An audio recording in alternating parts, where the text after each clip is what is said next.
Welcome back, dear listeners, to the second episode of the fall season of Deep Spinach. And Nigel and I are, as you can hear, we're still here. Still here. After September 23rd, the big hullabaloo, shamala hamala, and here we are. Mm-hmm.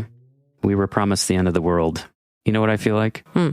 I feel like Charlie Brown and the football. You know that? Lucy and Charlie Brown. You know that scene that always plays out the same way exactly every time. Lucy lines up the football for Charlie Brown. Charlie Brown goes to kick it, and she yanks it away at the last minute. And you know who is going to be different this time? And it never is. No, and that's brilliant. It's true. That's exactly how I feel. And I feel like those conspiracy theorists out there on TikTok are Lucy. Y'all are Lucy. You promised us and nothing happened. And now we got another date that's still going to come around, October 4th. So Wednesday falls on a Wednesday, hump day. Is full of woe. We know that Wednesday is full of woe. Yes. But the point is, I still feel like we're going to be sitting here with our popcorn waiting. Mm-hmm. Waiting for the end of the world to come. Moving forward into the second episode, which is all about conspiracy theories and you TikTokers. What are you doing, Lucy's of the world? Messing with us. But not always. Actually, the first conspiracy I'd like to get to the bottom of is how I got this bruise on my arm. It just showed up You didn't show me that. You want to see it? Yeah, because I didn't see it. You never showed it to me. I don't know if it shows up on that. Yeah, it does. So oh my God, that's not small. For listeners, that's like the size of your pinky finger. It's like if someone just kind of stuck their thumb on my forearm and just pressed really hard. That's kind of what it would leave. That's Ladies a conspiracy and gentlemen, theory. that is the size of a finger on Nigel's upper right arm. What is that? Well, did you walk into something? Either I have maybe a couple of theories. My first theory is I was abducted. It's either that or gnomes have crept into my room at night. That's creepy. So what is this video? So on to my main, my conspiracy du jour. The Walmart conspiracy. Well, I guess I should speak of it like it's multiple conspiracies. Walmart conspiracies. I'm going to start with one and we'll just bounce from there. What is Walmart actually hiding?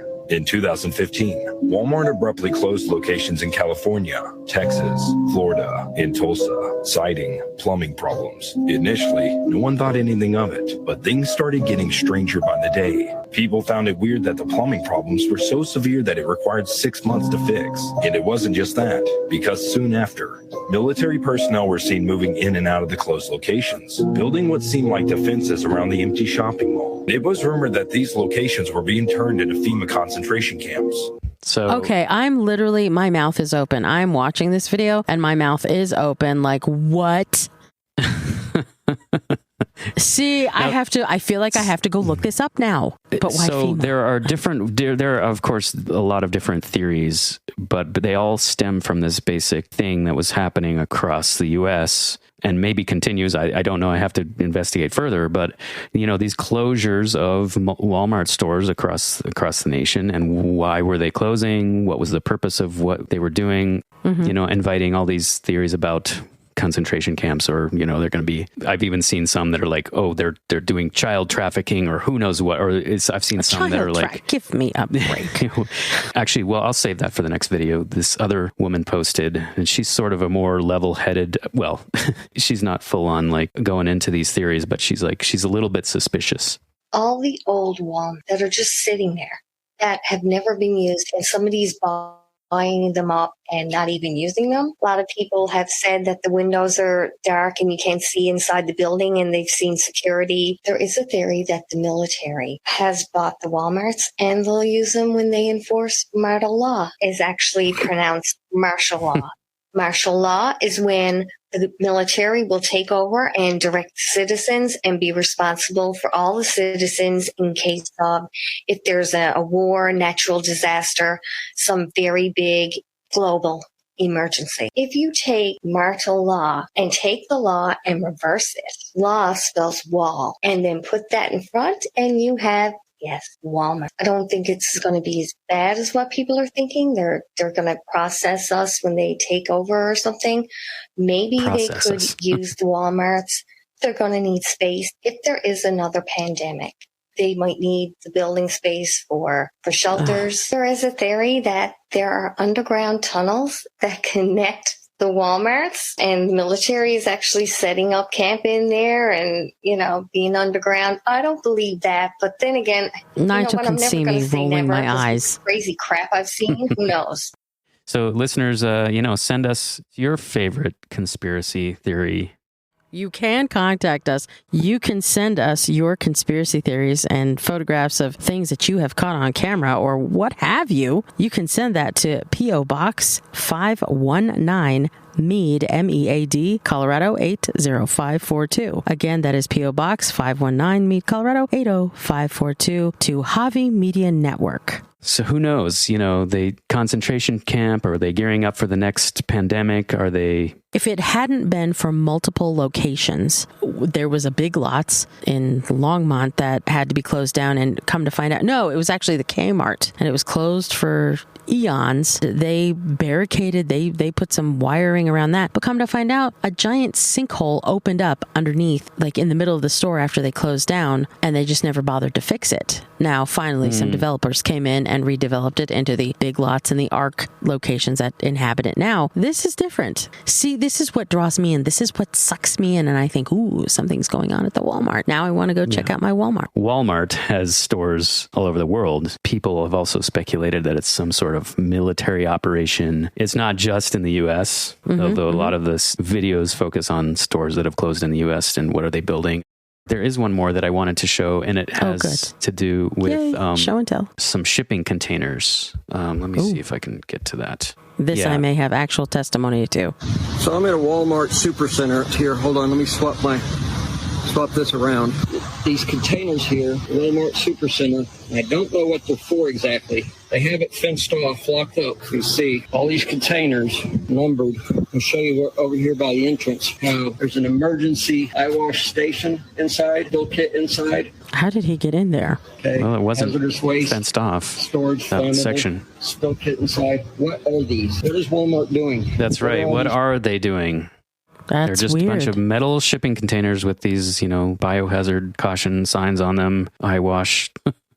Well, if anyone knows, let us know. I do have a little story. I did not see this at the Walmart because it was very late at night, and at that time I wasn't driving. We lived on it was just a road kind of on the outskirts of town here in Colorado, and I've always been a night owl. And I would say 2, 3, 4 o'clock in the morning, I started seeing these very, very large military vehicles. Some of them were tanks.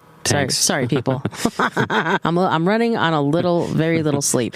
But yes, tanks. I saw tanks. I saw these huge trucks that were stacked with what I have now learned were body containers.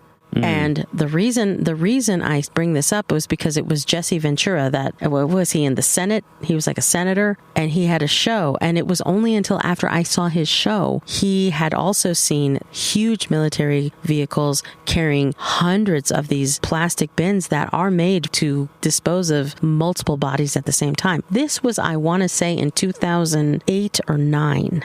That we saw this. And actually my niece, she was down in Denver. She would come back late at night, and I forgot where she was working, but along C470, she saw the same thing, but they were going in an opposite direction than what direction I saw them coming into town. So I thought when you mentioned containers that you were going to mention something that looked like these body bins. This looks scarier. But there was a time where all of a sudden there were body bins being brought into town, and we weren't the only town. Where I live, we weren't the only town that it was coming in. So it was almost like they were preparing for something that was going to happen how many years later? Okay, so maybe we're going down the rabbit hole a little bit, encouraging these conspiracy theories. I do apologize. I don't want to be a Lucy. But you see how easy it can happen. Yeah. But that's something that I actually saw. We're willing to do the investigation to try to encourage everyone to look into it, find out for yourself. Don't take anyone's word for it necessarily. So, I mean, there's all, the whole martial law thing. I don't know. We'll see. I've actually seen martial law put in action when the floods hit in Longmont. Yeah. I saw that. That was scary. I was not here. I wasn't even in Colorado when that happened. Wow. I had never seen a military personnel on just about every street carrying machine guns, ready to enforce that martial law, that, a curfew. We had a curfew. It was scary. Living through an actual natural disaster, that's no joke. That was frightening. I was scared. So to any of you out there who have ever gone through something like that, hats off to you. Yeah. So we're going to leave it there for this episode, but we would like also to let you know that we are on some new podcast platforms. Woohoo! So listeners who prefer Spotify for their podcast enjoyment can now find us on Spotify. We'll leave the links in the show notes. And also those of you listening on Amazon Music or Audible can find us there. So we're just keeping up and new platforms all the time. And if you have one that we haven't heard of, send us a line. info@javimedia.net. And we'll be sure to make sure that Jason gets on it. And yeah, you are tech. Yes. I like pushing the buttons, tweaking the knobs. Like it. Okay, so that's going to do it for this episode. Stay tuned for the next one. Bye. We hope you've enjoyed part 1 of our conspiracy series. And if you're listening to it on release day, Friday the 13th, then you are very lucky indeed. Happy Friday the 13th from Deep Spinach. Deep Spinach is a production of the Javi Media Network, on the web at javimedia.net. Have a question or comment? Send us an email, info@javimedia.net. You can listen to Deep Spinach on popular podcast platforms, including iHeartRadio, Apple Podcasts, Google Podcasts, Spotify, Amazon Music, Audible, and Pandora. Send us a postcard, artwork, photos of strange creatures caught on camera, or any other curiosity you can think of to Javi Media Network, P.O. Box 519, Meade, Colorado, 80542. And as always, thanks for listening.